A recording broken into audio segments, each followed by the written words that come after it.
ಜಿಲ್ಲೆಗಳಿಂದ ಬಂದಂಥ ಎಲ್ಲ ಜಿಲ್ಲೆಗಳಿಂದ ಬಂದಂಥ ಎಲ್ಲ ರೆಪ್ರೆಸೆಂಟೇಟಿವ್ಸ್ ಇವತ್ತ ಅನೇಕ ಜಿಲ್ಲೆಗಳಿಂದ ತಾವೆಲ್ಲ ಇಲ್ಲಿ ಬಂದಿದ್ರಿ. ಬೀದರಿಗೆ ನಿಮ್ಮೆಲ್ಲರಿಗೂ ಇನ್ನೊಂದು ಸಲ ಬೀದರ ಈ ಒಂದು ಘಟಕ ಎಲ್ಲರಿಗೂ ಹೃತ್ಪೂರ್ವಕ ಸ್ವಾಗತವನ್ನು ನಾನು ಕೂಡ ಈ ವೇದಿಕೆಗೆ ಬರಮಾಡಿಕೊಳ್ಳುತ್ತೇನೆ.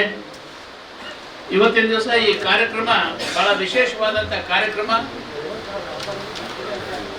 ಪತ್ರಿಕೆ ರಂಗದ ಬಗ್ಗೆ ಅಂತೂ ತಮಗೆಲ್ಲ ನಾನು ಹೇಳೋದು ಬೇಕಾಗಿಲ್ಲ. ತಾವು ಎಷ್ಟು ಗಟ್ಟಿ ನಿಷ್ಠರಾಗಿ ನೀವು ಇವತ್ತು ಸೇವೆ ಸಲ್ಲಿಸ್ತಾ ಇದ್ದೀರಿ ಅಂದರೆ ಇವತ್ತೇ ಬಹಳಷ್ಟು ಪ್ರಾಬ್ಲಮ್ಸ್ ನೀವು ಫೇಸ್ ಮಾಡಬೇಕು ಅಂತ ಅನ್ನುವಂಥ ಸ್ಥಿತಿಯಲ್ಲಿ ಇದ್ದೀರಿ. ಇವತ್ತು ಈ ರಾಜಕೀಯ ಇದರಲ್ಲಿ ನೋಡಿದ್ರೆ ಇವತ್ತು ನಿಮ್ಮ ವೇದಿಕೆ, ನಿಮ್ಮ ಒಂದು ಸ್ಟೇಜು, ನಿಮ್ಮ ಒಂದು ಏನು ಇದು ಇದೆ ಉದ್ಯೋಗ ಕೆಲಸ ಏನಿದೆ ಅಂದರೆ ನಿಜವಾಗಿ ಹೇಳಬೇಕಾದ್ರೆ ಬಹಳ ಕಷ್ಟವಾದಂಥ ಕೆಲಸ ಇದೆ ಅಂತ ನಾನು ಬಹಳ ಒಂದು ಆತ್ಮೀಯತೆಯಿಂದ ನಾನು ಹೇಳ್ತಾ ಇದ್ದೀನಿ. ಯಾವುದೇ ವಾಸ್ತುಸ್ಥಿತಿಯನ್ನೇನಂದ್ರೆ ಇವತ್ತು ತಾವು ಹೇಳಬೇಕಾದ್ರೆ ಇದು ಸಾಮಾನ್ಯ ಮಾತು. ಇದು ಕೇವಲ ಪತ್ರಕರ್ತರಿಗೆ, ಮಾಧ್ಯಮದ ಮಿತ್ರರಿಗೆ ಸಾಧ್ಯ ಇದೆ, ಇದು ಬೇರೆ ಯಾರಿಗೂ ಸಾಧ್ಯ ಇಲ್ಲ. ಆದರೆ ಒಂದು ಮಾತು ಈ ಸಂದರ್ಭದಲ್ಲಿ ನಾನು ಏನಂತಂದ್ರೆ ತಿಳಿ ಹೇಳ್ಬೇಕಂತೀನಿ. ಪಾಲಿಟಿಕ್ಸ್ನಲ್ಲಿ ಇವತ್ತು ನಾವು ನೋಡ್ತಾ ಇದ್ರಿ, ಏರು ಇಳಿ ಎಲ್ಲನೇ ನೋಡ್ತಾ ಇದ್ರಿ. ಇವತ್ತ ಇಂಥ ಸಂದರ್ಭದಲ್ಲಿ ಇವತ್ತ ಈ ವಿಡಿಯೋಗಳು ಏನು ನಮಗೆ ಇದರಿಂದ ನಮ್ಮದು ಈ ಮೊಬೈಲ್ ವಿಡಿಯೋಲಿಂದ ಏನು ಈಗ ಮೆಸೇಜ್ಗಳೇನು ಬರ್ತಾ ಇದ್ದಾವಲ್ಲ, ಅದು ಎಲ್ಲೋ ಒಂದು ಕಡೆ ಭಾಳ ಅಡೆತಡೆ ಉಂಟು ಮಾಡ್ತಾ ಇದೆ ಅಂತ ನನಗೆ ಅನಿಸ್ತಾ ಇದೆ. ಭಾಳ ಕರೆಕ್ಟಾಗಿ ಇನ್ಫಾರ್ಮೇಷನು ಮೆಸೇಜು ಬಂದ್ರೆ ಅದು ನಿಜವಾಗಿ ಸಮಾಜಕ್ಕೆ ಒಳ್ಳೆಯದು.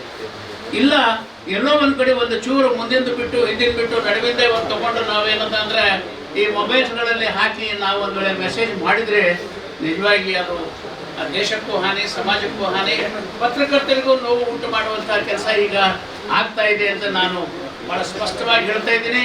ಇಲ್ಲಿ ಕೂಡ ಪಾಪ ವಿಡಿಯೋಗಳು, ಸಣ್ಣ ಸಣ್ಣ ವಿಡಿಯೋಗಳು ಮಾಡೋಂಥವ್ರು ಕೂಡ ಯಾರಾದರೂ ಇದ್ದರೆ ದಯವಿಟ್ಟು ತಾವು ಅದನ್ನು ಸರಿಯಾಗಿ ಅರ್ಥ ಮಾಡಿಕೊಳ್ಳಿ, ಅದರ ಉಪಯೋಗ ಸರಿಯಾಗಿ ತಗೊಳ್ಳಿ ಅನ್ನೋದು ನನ್ನ ಉದ್ದೇಶ ಇದೆ ಅಷ್ಟೇ. ಸೊ ಅಂಥ ಇದರಲ್ಲಿ ಏನಿದೆ ಅಂದರೆ ತಾವು ಎಲ್ಲ ಜಿಲ್ಲೆಗಳಲ್ಲಿ ಒಂದೊಂದು ಘಟಕಗಳು ಮಾಡಿ ಇವತ್ತು ಸಮಾಜಕ್ಕೆ ಏನದಂದ್ರೆ ಎತ್ತಿ ಹಿಡಿಯುವಂಥ ಕೆಲಸ, ಸಮಾಜದಲ್ಲಿ ಒಳ್ಳೇದಾಗಂಥ ಎಲ್ಲ ಕೆಲಸಗಳಿಗೆ ಏನದಂದ್ರೆ ಎತ್ತಿ ತೋರಿಸ್ತಾ ಇದ್ದೀರಿ. ಸಮಾಜಮುಖಿಯಾಗಿ ಇವತ್ತು ಕೆಲಸ ಮಾಡ್ತಾ ಇದ್ದೀರಿ.